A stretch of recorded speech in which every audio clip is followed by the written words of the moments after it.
Mr. Brannick? Good morning, Your Honors. May it please the Court, I'm Steve Brannick of Brannick & Humphreys, here representing Dr. Khandapali, who brought this derivative action on behalf of the corporate plaintiff here. If I may, I'd like to divide my time 10 and 10 because I'll be responding to the cross-appeal as well as presenting my rebuttal. Both sides appealed in this case. Obviously, Dr. Khandapali is satisfied with the liability award.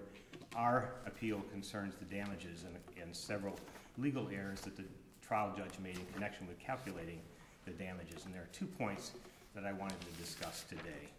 The first was the point relating to the accounts receivable and the obligation of SSI to collect those accounts receivables. And then the second was to discuss a little bit about how damages should be calculated in the derivative context. Turning first to the accounts receivable claim, one of SSI's primary responsibilities was to collect the bills. In this situation, that's actually not a very complicated project because all of your payors, or virtually all your payors, are very solvent. You're sending bills to the government because of Medicare. You're sending bills to very solvent insurance companies. So you're not chasing around debtors. What you need to do is send the bills in correctly. You've got to dot your I's, you've got to cross your T's, you've got to fill out the forms correctly. And SSI did not. In fact, the trial judge said they did that very poorly and that they left readily collectible funds on the table because of numerous errors. So the fact of damages is absolutely clear here. Now, under Florida law, once you prove that you have suffered damages, some uncertainty in the actual amount of damages doesn't prevent you from recovering. And it makes perfect sense. The defendant who's put the plaintiff in that position shouldn't be able to just sit back and take pot shots at the damages and complain that the damages are too uncertain, because obviously no one can ever prove with absolute certainty what would happen in the future or what would have happened in the past had the collections been done the right way. So what you have to do, according to the Supreme Court in the venerable case of Twyman v. Roll, is to prove a reasonable benchmark or yardstick for the proof of the damages. And there were 3 very good yardsticks here. One was we had an expert that had 9.5 years experience in the Sarasota marketplace, knew how collection should be done, and testified based on her experience that the collections fell well short. They should have been 98 to 99% of the accounts receivable, and they were actually down to about 83%. But isn't her credibility subject to the discretion of the trial judge to determine? Her testimony had some problems with it. There were some errors. She was substantially cross-examined and impeached. And while she had some practical experience, she didn't have a whole lot of paper behind her name. And she made some mistakes. And in the trial court, free to accept or reject some or all of her testimony? Well, she made a mistake in terms of the finder of fact, of course. Absolutely, but the trial judge also has to follow the law. And here the law is that if you prove a reasonable benchmark or set forth a reasonable yardstick. Well, I guess the trial judge didn't feel that she did that. Well, let me address that. We've got the 3 yardsticks were her experience. Then we have the national benchmark set by the MGMA that said you should have 98 to 99%. And then you have the previous experience of 2 of the same doctors in the previous practice, and it was a 99% rate. So they sit back and they took pot shots at that. And they said, well, you can't prove that your practice is exactly the same as the previous practice. You can't prove that your practice is the same as all the other practices that comprise the MGMA. And that's where the trial court was going here. The trial court accepted... Are those not weight factors that go to the reasonableness of the expert's testimony? And as I read the record, it seems that the trial judge was struggling with finding that her testimony was reasonable when you consider all of the underlying variables that she alluded to. Well, not that it was not certainty, but that it was not reasonable when you consider each of those components, the differences in the type of practices, the delay in getting either Medicare or Medicaid number. It seems to me, and especially when you look at her or his order, that the focus was on reasonableness, not a lack of certainty, which would be an error. I think the question is whether we have uncertainty here or speculation. We agree that if you find these benchmarks to be speculative, we lose on this issue. But I think what we have to do is step back and let's look at the Twyman case, because it's a perfect illustration, and I think it's exactly on all fours with this case, about how you distinguish between uncertainty and speculation. In that case, there was a breach, and as a result of a breach, a farmer didn't get a chance to plant a plot of English peas. And so the question was, what were the profits was that farmer going to make from that plot of English peas? And the Supreme Court reversed the trial court that said that's speculative, because the Supreme Court said you can look to see how other folks who planted English peas nearby did that year. But if you take Was there a challenge in Twyman to the methodology? And that seems where the deficit was here. The trial court had problems with the methodology in part that this expert used. But the trial court also rejected the damages as speculative. And what I think is interesting about Twyman is you could ask exactly the same questions in Twyman that were asked by the defendant here. You could say, well, yeah, sure, farmer next door made $100 on his English pea profit. Maybe his soil was better than yours. Did you prove that your soil was the same as his? Maybe his drainage was better than yours. Did you prove that your drainage was the same as his? Maybe he's just a better farmer. Maybe he had a better tractor. Maybe he bought better seeds. You could always ask those kind of questions. And I think the teaching of the Supreme Court, from the Supreme Court in the Twyman v. Rowell case, is just the fact that you can ask those sorts of questions doesn't render an uncertain damage to be speculative. And that's the line here. And so let's look at their excuses that they raised. Their first pot shot is, well, we didn't have the Medicare number. Well, whose fault was that? SSI started with this company 6 months before this practice opened. It takes 3 to 6 months to get a Medicare number. They took until 7 months after the practice opened to get that Medicare number. That was SSI's fault. That shouldn't fall on the corporation. Mr. Brannick, isn't our standard of review on this issue abuse of discretion? If the trial court has misunderstood the law, which I think the trial court did, and conflated uncertainty with speculative, then no, we're talking about a de novo. Well, it just seems like this is an issue of fact, and the trial court as finder of fact is listening to this testimony. It would seem to me it's an abuse of discretion, which means that in order you to prevail on it, we have to find that no reasonable judge would have made this call. That's a pretty high hill to climb, isn't it?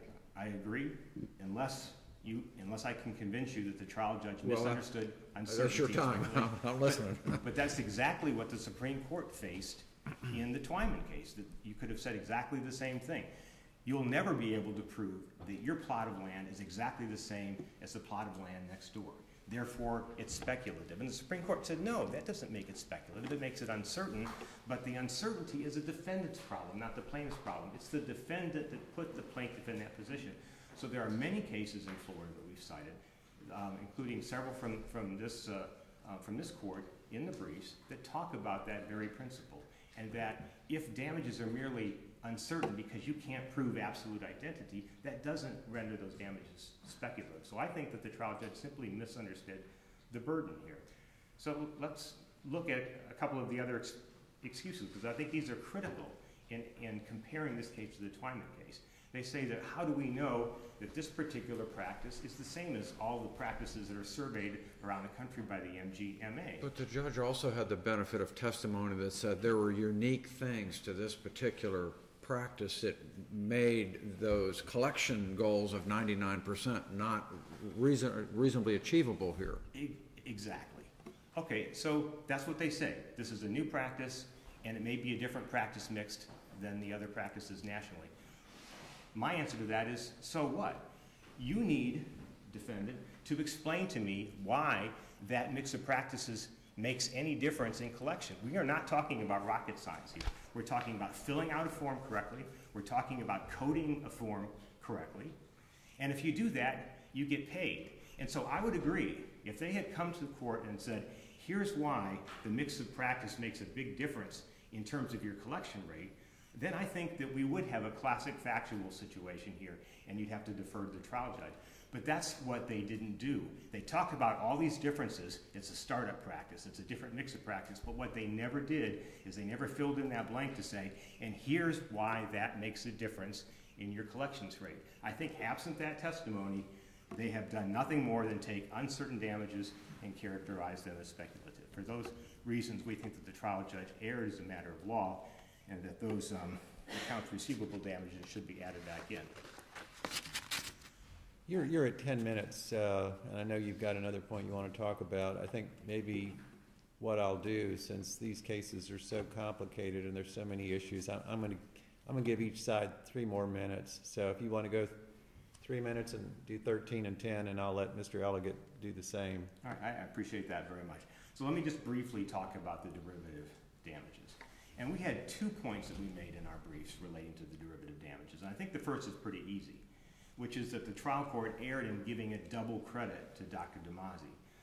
The purpose of a derivative action is to make the corporation whole. So you determine what the damages were to the corporation, and the trial court here determined that the damages were $467,000. Now, obviously, we think that's too low, but let's accept that number for now. The trial judge on the front end awarded Dr. Damasi a 1/3 credit and only required Dr. Damasi to pay $355,000 or $311,000, I think it was, back to the corporation, reducing the damages by 1/3. Now, I think the trial judge did that because he was a 1/3 shareholder, and she thought that he was going to be due a credit. But the problem with that is, and on the back end, after we had determined all the damages and the money was going to be distributed to the shareholders, she gave Dr. Damasi another 50% credit. So our simple argument that we make in the brief is that you're not entitled to a 1/3 credit up front and a 50% credit in the back. The second argument we make is a little more complicated, and I'll just touch on it very briefly, which is that we think that because Dr. Damasi was found to be the wrongdoer here, he should not share in the recovery. That's Now, a troublesome concept. I mean, it is a troublesome concept, but I couldn't, in reading these briefs, I just didn't feel like you had a smoking gun to carry the day on it. So if you have one, it'd be your time to tell us. What I have is, I concede that the general rule is that the wrongdoer gets their share. What I hang my hat on are a number of cases that's out of New York that suggest in a closed corporation context, I'm referring specifically to the Glenn case that talks about this. In a closed corporation context, that may not make sense because what it does is it doesn't provide enough of a disincentive for the member shareholders to treat their fellow shareholders fairly. And so the court suggests that perhaps in that context, it might be appropriate not to award any damages to the wrongdoer.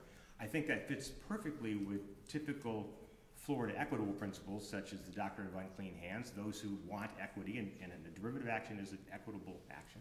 If you want equity, you've got to have unclean hands. There was no clean hands here on behalf of Dr. Damasi. And then secondly, those who do equity. These are actions at law, though, aren't they?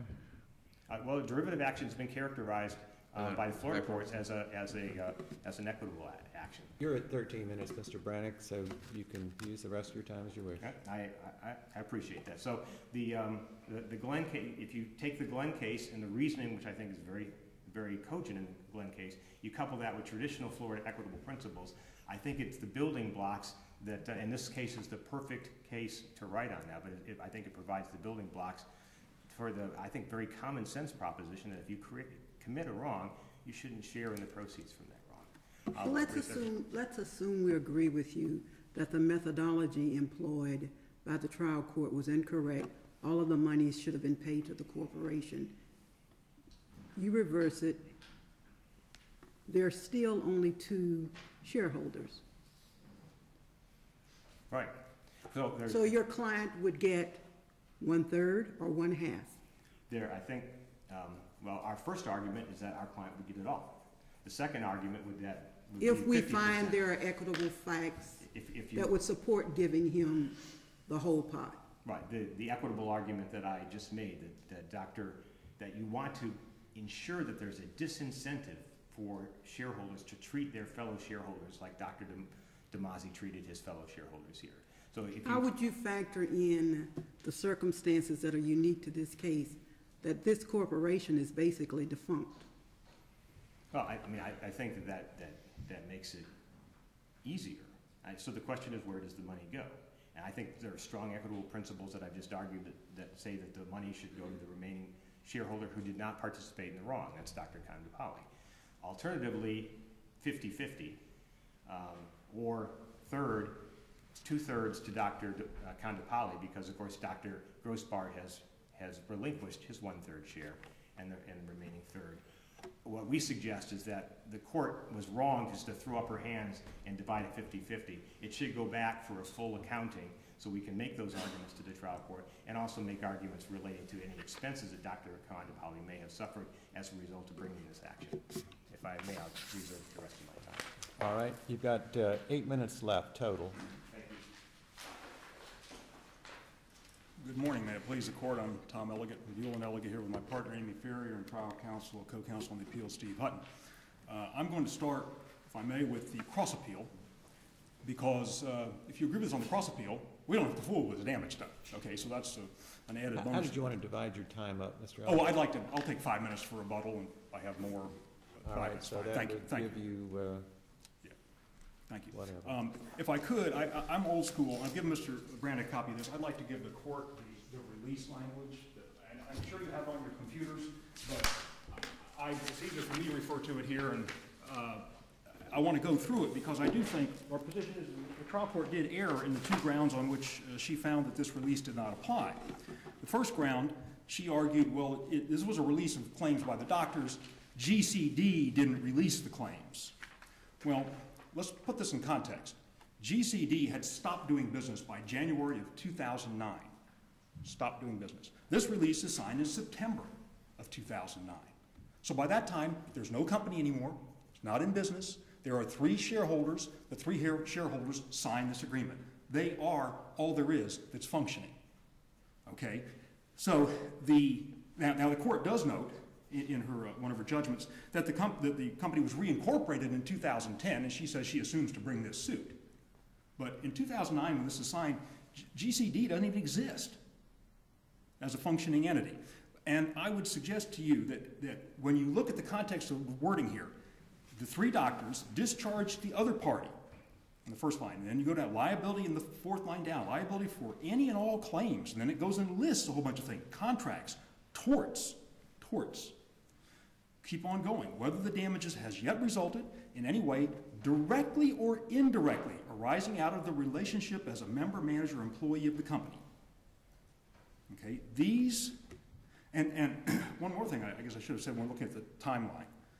GCD's amended complaint that Dr. Kondapalli brought as a derivative action, it pleads that in the winter of 2008, they discovered that Damasi had been misleading. Dr. Damasi had been misleading. We don't agree with that, but that's what they pled. So they're pleading, winter of 2008, we know. January of 2009, we're out of business. September of 2009, we sign a release. It says everything's released, except, and I'll come to the exception later, but the first error the trial judge was made was saying, well, you didn't have the corporation sign it. Corporation wasn't even functioning then. When the 3 doctors sign a release that says, I'm releasing everything directly. Well, what's the significance of the fact that the company was not functioning? I mean, it's still an entity. It still has whatever rights and obligations it had. Why is it so important that it wasn't conducting business? I think because when people sign this release, they assume they were getting a complete release of everything related to the company. The 3 doctors, and they do, I mean, they release each other from everything under it. So I think the question becomes, is this broad language that covers all these things, is that enough? Or does that prevent Kondapalli from bringing a derivative suit? What is a derivative suit? They say in their brief, well, Kondapalli, the shareholder, steps into the shoes of the corporation. That's right. He's using the corporation indirectly to go after money for himself. That is using it indirectly, which is exactly what he released, indirectly. Said he would not, he said, I'm releasing you from all claims directly or indirectly. And you come on down and says, with regard to the company. Okay, now, the second exception, or the second ground on which the trial court relied, you come down to the, notwithstanding the foregoing, this release of liability in no way contemplates the release of any potential claims with respect to medical malpractice, criminal or other misconduct, or violation to comply with laws involving Medicare and so forth. The very bottom, the last paragraph. That was the second round in which the court said, well, this is a criminal or other misconduct. But you have to look at that whole sentence, and you have to look at it in the context of the release. First off, it says, in no way contemplates the release of any potential claims. Potential meaning we don't know about it yet. It may still be out there. They've pled in 2008. We knew about these claims. We knew. And then in September 2009, you signed something. You say, well, I'm giving up everything except potential claims. So they knew about it. They released these claims. Then let's look at the nature of those. Up above, in the release, before the notwithstanding, is talking about everything, settlement agreement, releases everything from the operating agreement, rights and responsibilities set forth in the operating agreement, employment agreement, and so forth. In other words, the agreements between these people. That's what they're releasing. Then it says notwithstanding, and you look at what's notwithstanding. It are things that a third party would do. A third party would bring a malpractice claim. Even then, they had to specifically list malpractice because they've already released torts up above. Fraud is a tort. They've released fraud up above. They don't put fraud down here, though. All these claims, criminal or other misconduct, that's going to be brought by some other party. You have to read the other misconduct in context of the criminal. If you read it the way they want to, they say, well, this is all misconduct. That's what they convinced the trial judge of. Well, goodness, you don't need a release to release things that aren't misconduct. I mean, that's what the whole release is about. Everything that's being released is misconduct of some sort. So to say, well, it encompasses everything, that reads that last paragraph completely out of the release. Or it reads basically everything up above out. I mean, it means nothing if you read it the way they do. So you have to read it in the context. They are releasing for themselves, including anything they could do indirectly, which is through GCD, and they're releasing all these claims, except these claims a third party could bring. Sure, if the PA gets sued for malpractice by some third party, and that hasn't happened, sure, there's an exception for that. That makes sense.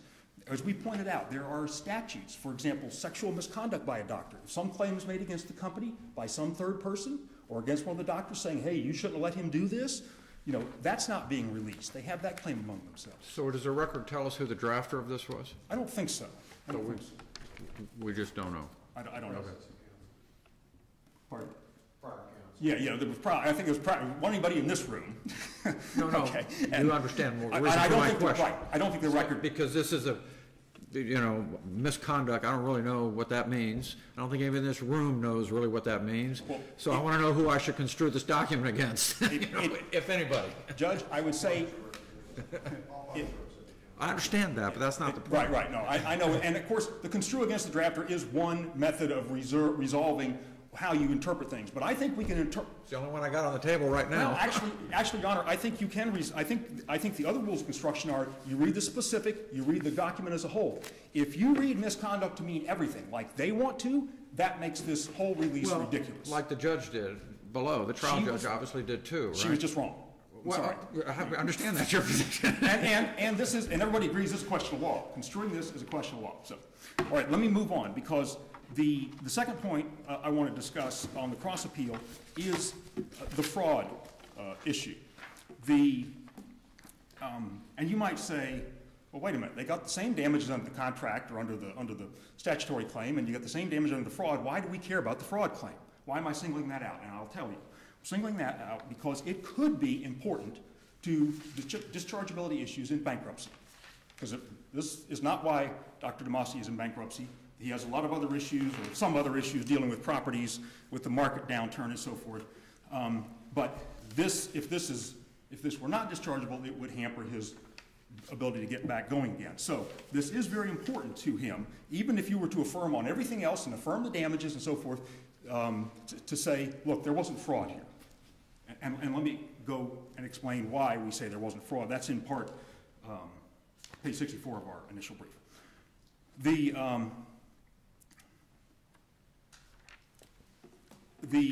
This court has said repeatedly that you have to have different damages for fraud. And I just said before, it's the same damages. It is. There was no distinction in the judgment saying, well, I'm giving you so much for fraud, so much for contracts.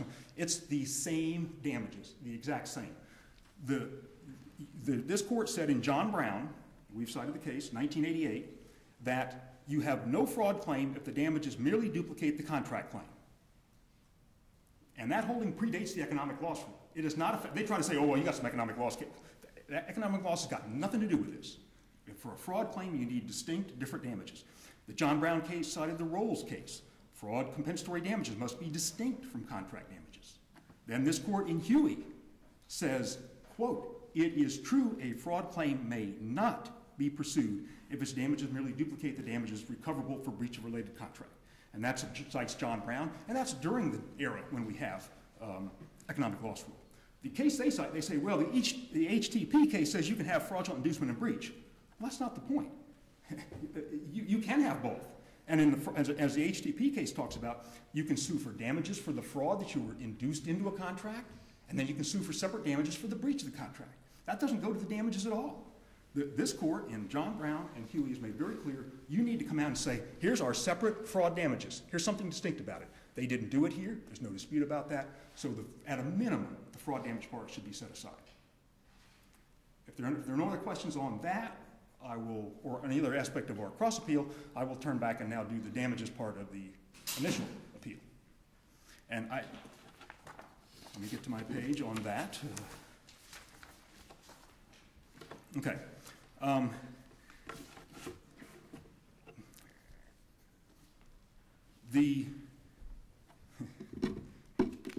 the first part. Well, can I ask you a question on the first part, as long as Yeah. we're moved off? Yes, yes. what Oh, you yes, wanna yes, cover? yes, yes. You know, and it looked like you're trying to get started I've somewhere. found So my let's get notes, started. but Let's go get ahead. started here. Go ahead. The derivative action that was brought is where the shareholders are wrongdoer. It's wrong to let them recover. I mean, that is a compelling argument. Mr. Brannock's made a very good argument that a derivative action is in the nature of equity, and in order to get equity, you must do equity. You want to respond to that? Yeah, yes, Your Honor. Glad to. That's the second part.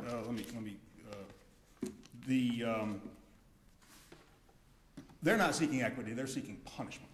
Their brief, they're a little more straightforward about that. On page 46 of the reply brief, they admit he's seeking a punitive award. He calls it deterrence, but that's what it is. A deterrence award is a punitive award. There is not a single Florida case that they cite that stands for the proposition they argue.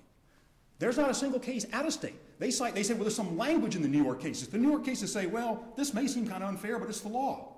They haven't got any cases that go their way. And if you were But going maybe there ought to be a case. well, and maybe there ought to be, but not here, Judge, and here's why.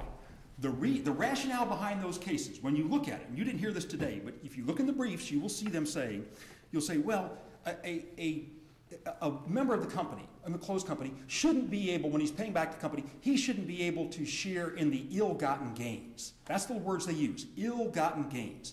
And the one case there was one case where the person went out and they made gazillions of dollars, sold the thing, at a loss, and then when they get caught and they put the money back in, well, they get to keep some of it. Maybe you want to deter somebody from cheating the company and making a whole bunch of money off it and pocketing it. Ill-gotten gains. There are no ill-gotten gains here. There are nothing but losses in this case. Nothing but losses. The $605,000 is the loss to the company. There is no ill-gotten gain to split up. Dr. DeMasi's not getting any money. He's paying money, only paying money. He is not getting anything out of money going to the company. Isn't it also important that the money come back into the corporation so that the corporation, may have tax obligations, may have other creditors, and if it's properly worked, nobody may get anything, just the creditors get money. And Your Honor, and the trial judge recognized that and said, look, we're 4 years past when this company dissolved in 2009. It was just started again in 2010 to bring the suit. I would assume anything has been done that would be done to take care of this. But you know what? Let's have an accounting. If something's owed, bring it to me and show me, was essentially what she said. Because when Dr. Condopoli said, I want all the money, she said, whoa, I'm troubled by that. That's overreaching. I'm troubled by that. There's no reason you should get all the money. There were no ill-gotten gains, as I said. So she was troubled by that. And she said, look, we can have an accounting. She left it open that they might be able to. There's nothing that I'm aware of in the record where they came in and said, oh, Judge, look, here's a creditor that owes some money. So we got to put some money back into the company. That's not what they wanted. As you heard this morning, he wants it all. He didn't say anything, I want it so I can pay a creditor. He wants it all. There's no case in the country, and I would respectfully submit, in the context of a no ill-gotten gain situation, only losses, there's no reason to reach out and create some new law, to go where no court has ever gone before, if you will. So she was aware of that, and she said, you know, show me where you need to do something. I'll require an accounting. They didn't put an accounting in because there are no creditors. At least none that our record reflects, and we're 4 years down the road at that point from that. Okay. Have I answered your question on that? Okay, let me go now to the accounting part of this case, if you will. Because, as the saying goes, they've made this a lot more complicated than it really is, okay? There was a $605,000 loss the way the judge calculated it, okay? And that is, with all due respect, too much. As we point out later in our brief, they got a judgment for $190,000 for fees paid to SSI. There were only $35,000 paid. So it's $160,000 too much right there. And that's one of our more minor points in the brief. But as I say, we'd like to just have no fraud, and you can give them all those damages because then it will not impact the big picture. But the no fraud finding is important. But getting back to the dollars, as we point out, and they want to say, well, it's a third and it's a half and it's confusing. Yeah, they made it very confusing. And the judge did take a little bit different approach to it. But here is the way the math really works. And I think they essentially concede that because in our brief we said, look, the loss was about $615,000. If you look at the amount lost and then the prejudgment interest, $615,000. And at page 48 of their reply brief, which of course the answer brief ours, that's why nobody would have 48 pages of reply brief, of course. Page 48 of their reply brief, they agree 615 is a number. 615, 3 doctors, 205 each. Pretty simple. Pretty simple. Dr. Grossbard said, I'm out. I don't want to have anything to do with this suit. He refused to assign his share to Kondapalli. So that's just in the wind. Kondapalli gets paid his 205 or gets a judgment for his 205. There's no point in putting 205 into the company that would just go back to Demasi. So 205 are the damages. That's the correct number based on what the court concluded there. Based on what if you agree with the 467 plus prejudgment interest. Now, was there were there errors in what the court did to calculate the 467? We say, yeah, it's too much, as I just said a moment ago. What about their point? They're saying, well, she didn't like to say that their expert was called into question is being pretty kind. Their expert was impeached and drilled on cross-examination. She had to admit she had a $300,000 error in her numbers. If that's not enough to already say, well, it's looking a little shaky here, that would certainly get you puzzled about that. You know, this is supposed to be an expert, and a $300,000 error comes out on cross-exam. She only looked at 1 year of this other business, 1 year, 2005, the height of the bubble. The height of the bubble down in Florida and in there. By the time this company gets going, the new 4-person, different entity gets going, it's 2007. Florida enters a depression in March of 2007. Housing market collapses in 2006. Florida hits the depression in March 2007. The rest of the country comes later in 2007. Yeah, but do we have any evidence in our record to suggest the economy has anything to do with this practice? Or are we just all guessing that? Because as we know, not everybody was affected in the same ways. So, right. And yeah, I'm just saying, it's a factor out there for her that she's entitled to consider. There are differences in the business, as she noted. The benchmark is not applicable to startups. Startups are treated differently. If you look at the cases we cite at page 31, 32 of our answer brief, there's case law that says, yeah, you look at startups differently. Here's, I think, the biggest fallacy they have, or the biggest problem they have to overcome, is that, as we pointed out in our answer brief, their accountant, or expert, whatever she was, failed to account for this. She looked at the time frame of just a particular time while SSI was there. SSI, then they terminate SSI. Money comes in after that. She makes no evaluation how much money. So everything that was billed and didn't come in while SSI is there is a loss. What happens if 90% of that money comes in after they leave, or 80%, or 95%? We don't know because she didn't do that. And they have, unless I missed it, they have no response to that in their reply brief. None. So there are a whole bunch of problems with the way their expert did the math. The Twyman case does not save them. And here's why. In fact, the Twyman case shows what's wrong with what they did. In Twyman, as one of the questions from the panel indicated, Twyman case, they go through, if you look at the last page of the case, they go through, and the trier of fact there, the trial court is actually like a master than a chancellor, but I guess the case is from 1936, so I guess 80 years ago or whatever, things were a little different. But anyway, they go through in the Twyman case and they say, basically, when I talk about the field was, CPODs were available. There were no weather conditions that would have seriously injured a crop. The muck land of the same general quality and character in the vicinity was so much per acre. Here, the trial judge made the factual findings and said, yeah, A is like B. They're the same. But, I think that's still speculative. I'm not going to do it. That's not what happened here. Here, the judge said, there's lots of things that are different. You haven't accounted for. You haven't accounted for the different practice. You've used 1 year. You haven't used a startup. You haven't accounted for monies that were collected later. There's a bunch of factual differences here. So the judge, getting back to your point, Judge Morris, the judge is entitled to, and Judge Crenshaw's point, the judge is entitled to say, I'm the way of the evidence. You got a bunch of problems. They've been brought out on cross-exam. We don't have to bring in new evidence. When the cross-exam destroys the witness, you don't need to pile on and bring your own expert in. Mr. Elliott, if you want to save any time for rebuttal, you've got about 4 minutes left. Okay, at this point. unless there are any further questions on that, I will wait. On the other hand, it sort of goes without saying, and it's somewhat intuitive, any business that can't collect its bills are going to suffer damages. And if you've hired somebody to collect them and they're not, you've been harmed. And they were given an award of $605,000 here, Your Honor. And the question is that too much or too little? And that's a fact call for the judge. Thank you.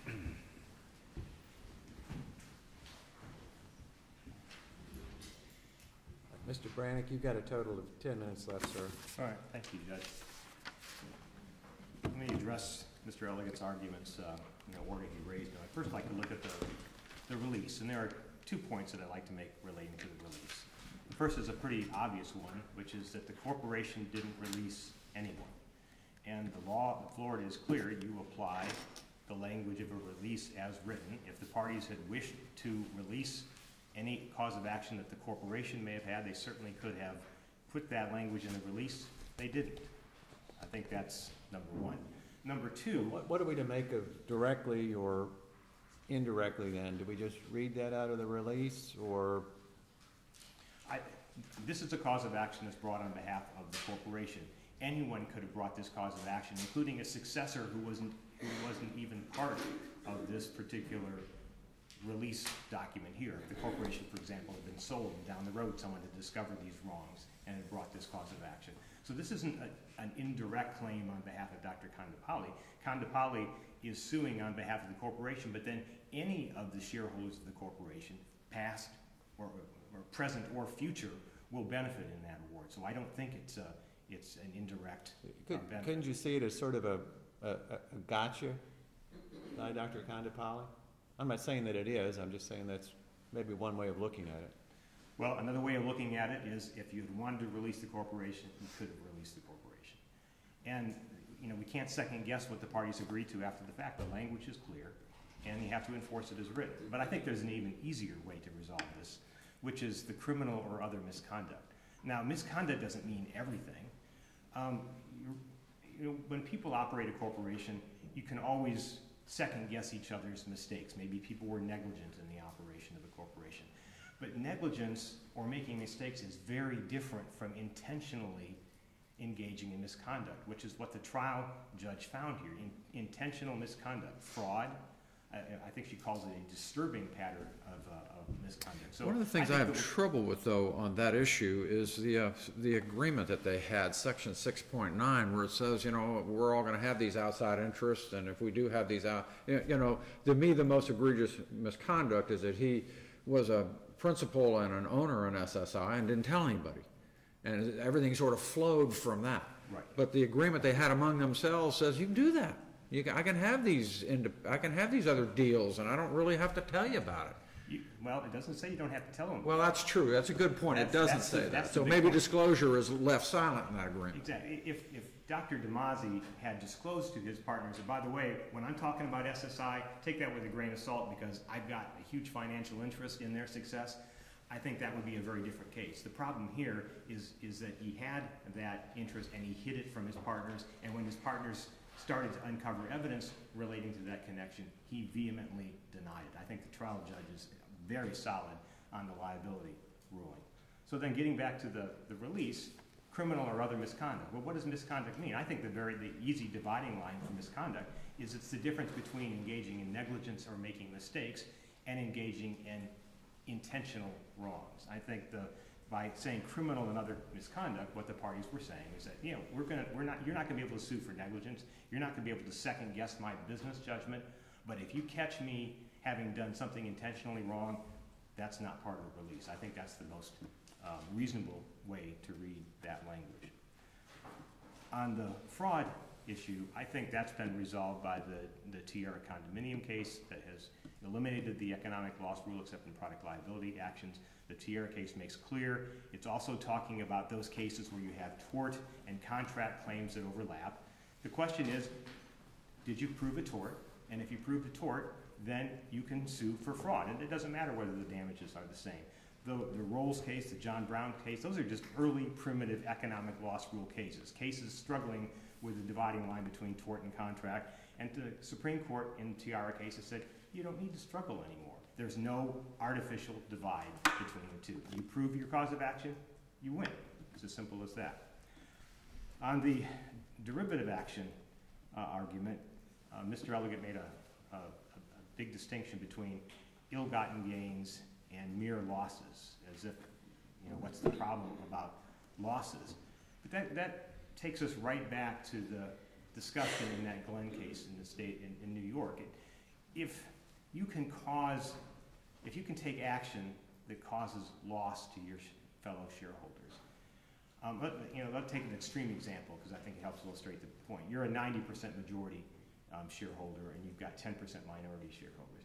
You've got if you know that if you get caught, all you're going to do is have to pay that 10%, that's a very minor disincentive to committing the wrong. And so what the Glenn case says is maybe in the closed corporation context, that shouldn't be the rule. Now, I agree, there aren't any cases reaching that holding yet, but I think this is the case. And it is the case because, one, we are talking about fraud. We're talking about intentional misconduct here. And I really like the language that Judge Casanueva used in his concurring opinion in that Mortallite case that we cited in the brief, which is sometimes you have a choice. And if the choice is between rewarding the wrongdoer or perhaps giving what might be characterized as a windfall to the other side, well, if my choice is between the wrongdoer and the side that was wronged, I think the law chooses the side that was wronged. That's the simple point that we make here, and I think that's why this might be the appropriate case to follow that language in the Glenn case. On the numbers, Mr.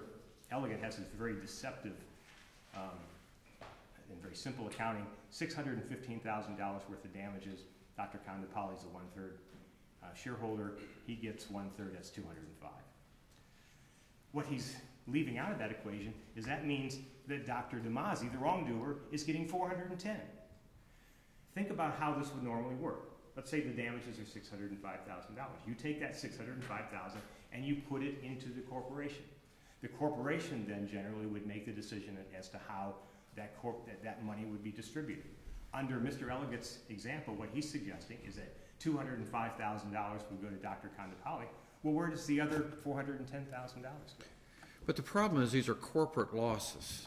And if there are corporate losses that are recovered, irrespective of where they're gotten from, they're distributed to the shareholders according to their interests. That's fundamental. And even if the wrongdoer gets it, whatever the other shareholders got truly made them whole. But under his example, Dr. Kondapalli would get $205,000. Dr. DeMasi would get $410,000, even though Dr. DeMasi is also a one-third shareholder.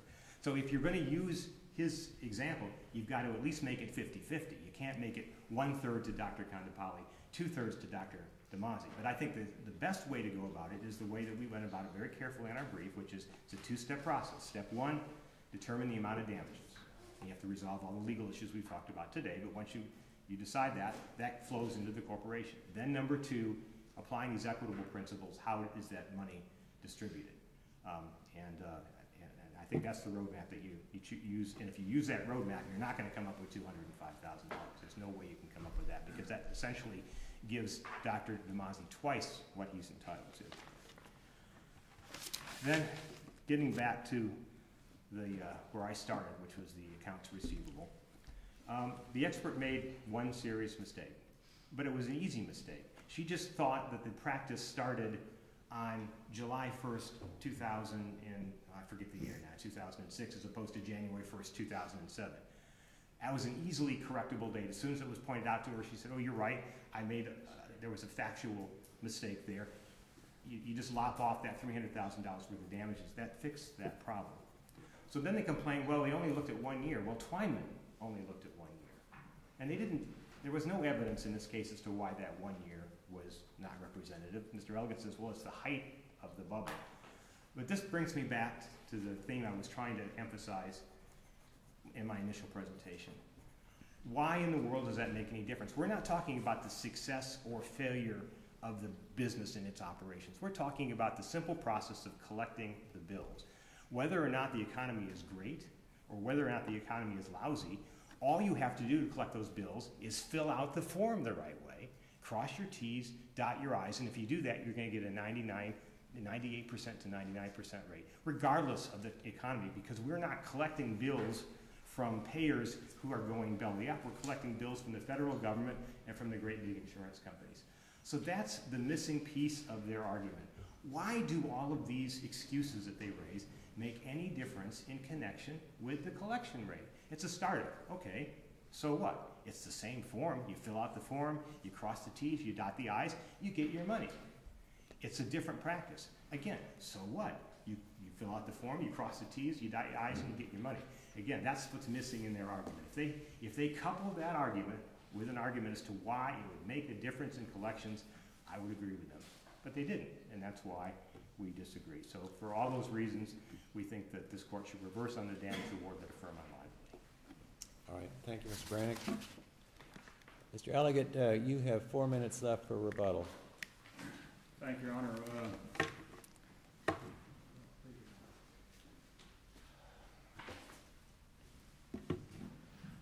With regard to the release, Dr. Konopalli's position is anyone could have brought it. Anyone could have brought a suit for the company, for the corporation, the three-shareholder corporation. But anyone didn't. The person who brought it promised that he was releasing claims and would not directly or indirectly come after Dr. DeMasi or Dr. Grossbard for any of these other things. It wasn't somebody else. It was him. It was the guy who signed it and said, I won't do it directly or indirectly, and the court let him get away with it. And that was wrong. Unless there are any further questions, we would ask that you reverse on the release, at a minimum reverse on the fraud, because nothing has, the economic loss rule is a red herring here. Even you look at Judge Parienti's concurring opinion there, and she says, you still got to prove the elements of fraud, and fraud requires distinct damages, as this court has repeatedly said. So we would ask that you reverse on both those grounds. Thank you. All right, thank you both, gentlemen. It's very interesting and Very well interesting argued case. on both sides. You want to do one more? Do one more? Yeah, let's do one more, yeah. And then, all right, this is right, right.